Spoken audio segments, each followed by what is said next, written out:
Welcome to the Nature Just Got Real Sensational Summer Minicast series for kids. Let's get started.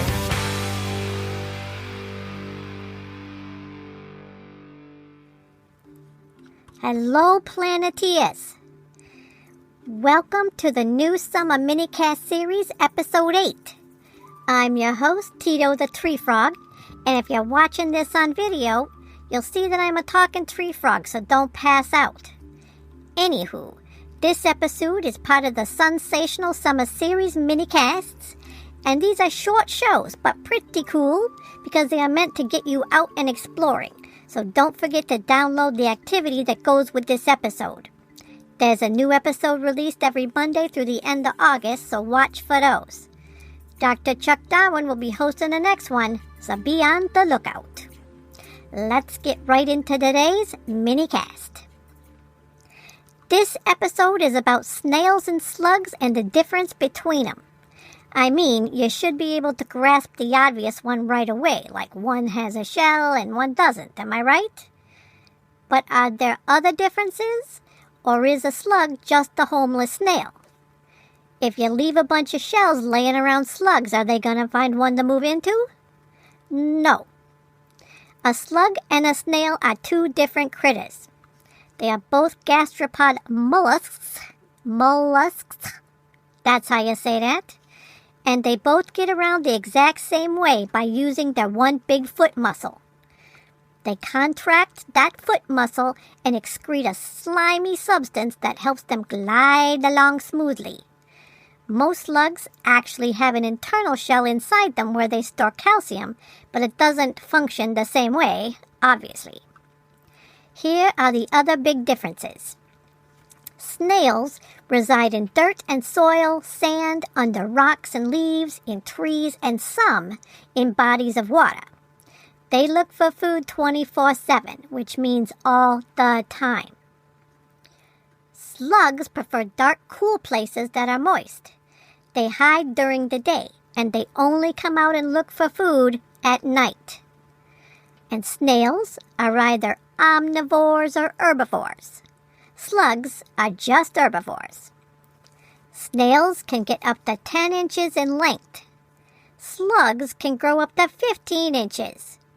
Either one of those sides are pretty darn big, am I right? Those are some big snails and slugs. Snails can live from 2 to 3 years in the wild, or if they're in captivity, meaning they're in a zoo or someone's pet, they can live up to 15 years. Slugs have a lifespan of 1 to 6 years. Snails can move up to 1 millimeter a second, but slugs move at a much slower rate, which is weird because they aren't lugging around a shell, you know what I mean?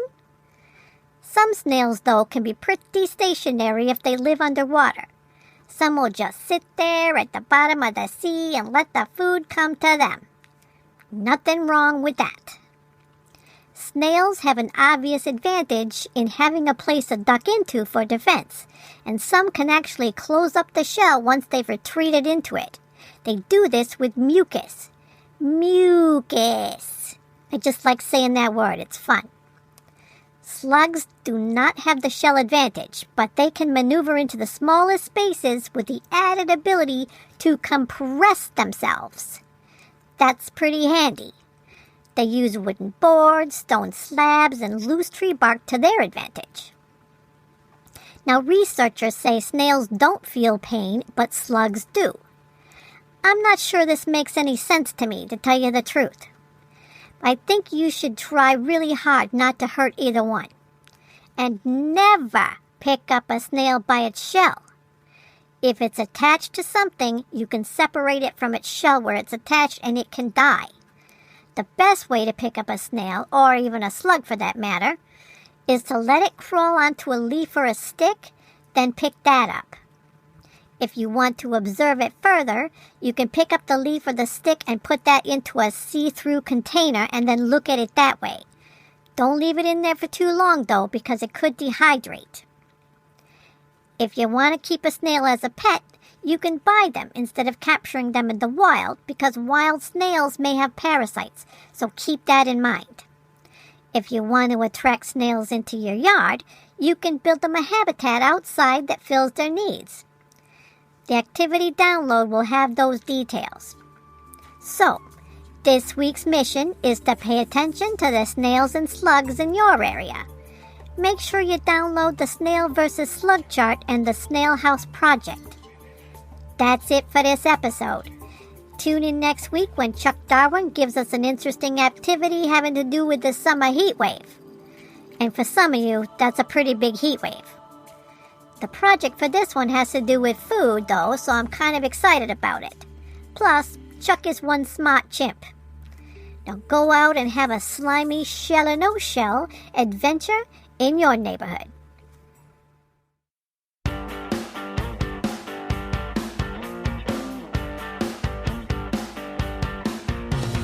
That wraps up this mini-cast for today. Thank you to our sponsor, Weird and Wacky Planet. Don't forget to download your play sheets and activities for this episode. See you next Monday for the next installment in the Sensational Summer Series mini-cast. Thank you for listening.